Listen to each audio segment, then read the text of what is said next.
Hi guys, welcome back to my channel. Today we are going to be talking about getting a credit card in the US and what all is required, what all you need to do, what kind of credit cards do you want to get, what kind of credit cards you should avoid, and what should you be careful of in general. Let's get started with it directly. So the first thing is, what kind of documents do you require? Now in the US there are two kinds of credit cards. One where you can apply without a social security number, and one where you need a social security number. So what is a social security number in the first place? It is considered as your PAN card in India or similar in other countries, where you have a financial institution document for all your benefits and everything. It is used for much more things than that, but for our purposes, a social security number is a way for financial institutions to identify who you are and how much credit card debt or how many credit cards you have in general, and so that they can keep a track of all your spending habits. So if you're an international student, you are not automatically eligible for a social security number. You need to have some sort of employment in order to be eligible for that. So the way I did it was, I was employed on campus and in the first month itself, and when I was employed for more than 28 days, I was eligible to go to the Social Security Administration office and apply for my social security number. Once you gather all the documents which are required for that, like your they require your passport, your visa, your I-20, and the offer letter where you're working. So they require all of this. Then you go over there and you fill out a form and you give it to them. They ask you a few questions and you're good to go. And within 15 days, you will be getting your social security number. I have an entire guide. I'll link this down in the description below, which goes on about how you can get the social security number. So let's talk about cards which require social security number and which do not. So 99% of the cards in the US do require a social security number, and it's better to have one if you're planning to stay in the US for a longer term. So building your credit score is super important in general because it will help you out with getting more and more mortgage in the future, lesser and lesser interest rates and whatnot. So it has a lot of benefits if you're a good credit score, and the earlier you start, the better it gets over time. And the best way to start is by getting a credit card. So if you don't have a social security number, you can still apply for a few credit cards, and there are a few ways where you can apply with via.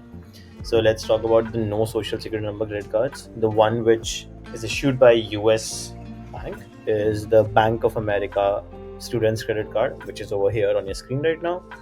So when you apply for this particular card, if you have an account with Bank of America, they don't require you to have a social security number, especially for the student card, because they know a lot of international students do come in and they would need a credit card. This will help you build that credit score in the future and while having no social security number in the beginning.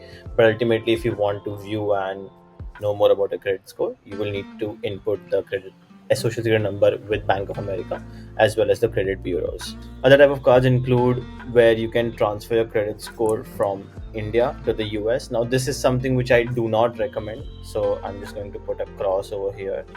This is something which I do not recommend because your credit score in India would be way higher than what it gives you when you transfer credit score to the US, and it will not justify the amount where you are starting at.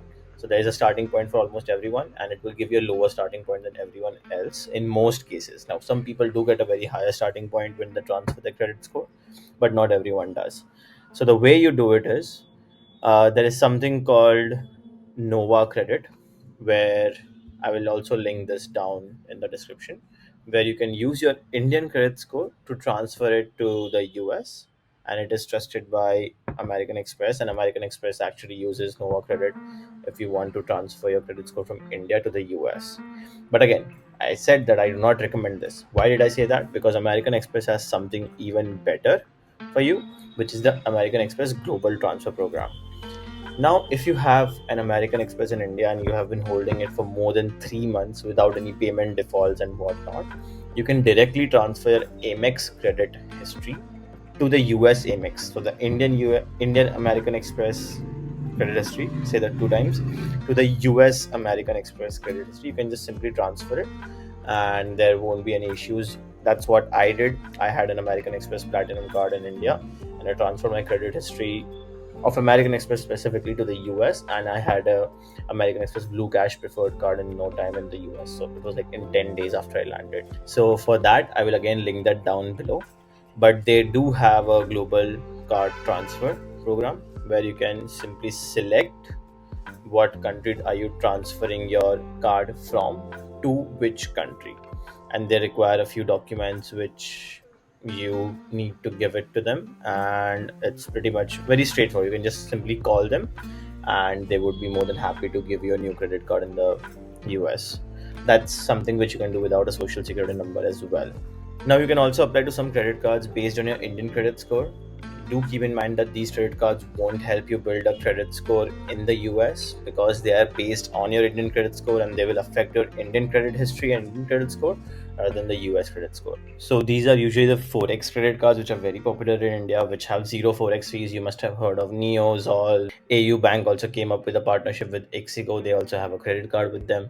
So these are some of the credit cards which I do recommend. So feel free to check them out. They have in the form of Zolve, which have a paid and a free version, and then there is AU Ixigo credit card which is free and which has no forex fees. So you can simply pay using your credit card in the US without worrying too much. Now, coming to once you do have a social security number, you want to go about your credit journey very methodically and not make hasty decisions by applying for too many credit cards. I know some people who applied for like 15 credit cards without knowing the repercussions of it. So there's a journey which I followed and I recommend you follow as well. And there's ton of YouTube content out there for people recommending what credit cards to get, but this is what I followed. So the first credit card I got, as I mentioned, was Amex, but I did not have a social security number then. Once I had a social security number, I applied for the Discover Student credit card because it requires no credit score whatsoever. It's specifically aimed for students who have no credit score. You just simply put in your social security number and your details about your visa, your passport, and whatnot, and you can simply choose a design and get the credit card. The good part about this credit card is once you apply for it, you get $100 fully for free if you are referred by someone. Even if you're not referred by anyone, you still get $100, but it's better to take it in the form of referral, because when you take a referral from someone, they also get $100. And the same goes for you. Once you have the credit card, you can refer other people and earn up to $500. You can refer up to 5 people and get $100 for each referral once they apply for the credit card. So it's basically free money for you as a student, and it requires very little effort on your end when you're referring your friends who would be getting social security number with you or right after you. The next set of cards which I want to recommend is the Chase Freedom line. Chase Freedom line is their entry level line, which has 3 different credit cards, as you can see. The one which I got was the Chase Freedom Unlimited because it has like a flat 1.5% cashback on everything, and I got it during a bonus where you get extra 1.5% on every purchase you make, which is matched by Chase. And they have different spending criteria where you have 5% on travel. So I usually travel a lot, and most of my travel is booked through the Chase portal where you get 5% cashback, and for me it's 6.5. So if you use my referral code down below, you will be getting the same as well. So this is a credit card which I recommend because Chase is one of the top credit card issuers in the country, and to build a good standing and the long standing relationship with them, the sooner you start, the better it is for you to get better credit cards from Chase in the future, which have way better rewards. So that's something which I am doing as well. I'm going to apply for my Chase credit card in the near future as well. So that is something which I am doing as well, and I'm going to apply for a better Chase credit card in the future as well, where I can pool all my cash back from this card and the new card and travel more and more. So that was the credit card journey which I recommend. Now there's a lot of lucrative offers out there where you can get $1,000 back once you spend $5,000 and whatnot. But those are very high level credit cards. Those are travel credit cards specifically for people who have been in the game for like 2, 3, 4 years and who have a very rich credit history, who don't apply for a lot of credit cards together. So I know someone who applied for like 12 credit cards in 3 months, as I was mentioning before, and now his credit score is completely ruined. When he goes on to apply for new credit cards, even in person in the branch manager simply tells him that you applied for too many credit cards and too soon of a time. So it's a very high risk factor on his credit score, and his credit score dropped to a very low point. So I recommend you apply to just one credit card every 6 months or so, not faster than that, because that would basically harm your chances going into the future. Now there's a lot of rules and regulations for different issuers. Like Chase has a five personal credit card rule in 24 months. That means that you can only open five credit cards in 24 months, and different issuers have different rules for them to issue a new card to you. So be careful of those rules. I will link a few videos down below as well where you can get all of this information from creators who have been in this game for far longer than I know, and I have been following their journey. But this is from an international student's perspective about what you should do and what you should not do. So please make sure that you're paying off your credit card bills on time without any issues. Keep a day in every month that you check up on your credit card bill and pay it off. So since I have three credit cards at this point, I need to check each and every one of them, and I have maintained one payment date for every single one of them where the money gets deducted automatically from my bank account. So that's how I maintain a good credit history. Then something which you should also do is keep your spend utilization to a minimum. You should not spend more than 30% of your total credit limit. So let's imagine if you have three credit cards, you have a limit of combined $30,000. Then that's a lot. No one has that much as a student, but let's imagine that. And if you spend more than $10,000 within a month, and if you carry a balance of more than $10,000, it is a red flag for the people who are issuing the credit cards to you, which are the banks, that this person is very credit hungry.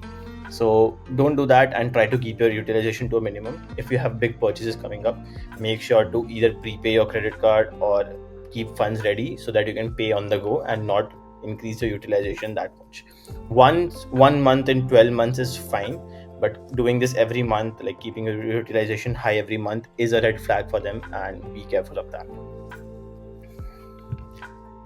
Now, US credit cards are some of the best in the game when it comes to referral rewards or in general sign up bonuses, as I was mentioning about the Discover card or the Chase Freedom cards and whatnot. So make sure that you use those wisely. As soon as you find a friend who is looking for a new credit card and you have something in the game, make sure to make sure to refer them, because you get a bonus every time you refer someone, and those bonuses go on a long way to help you out when you are and those bonuses go a long way when you're trying to help others out. So you get $100 or $50 or whatever the credit card issuer gives you every time you refer someone.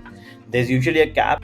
It was very hard for me to meet that cap as a creator as well when I referred so many people from my Instagram. But I do recommend that you look out for referral rewards and also look out for new credit cards based on your needs and requirements. By no means a financial advice, and I want to put out a disclaimer that I'm not a financial expert. I have no authority on you making your own decisions.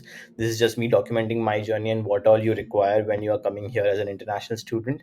So take care of it. Please like this video and consider subscribing to the channel if you love more of this content. I am planning to make one video every week like such, where I dump all the information which I have gained in a systematic format for you guys.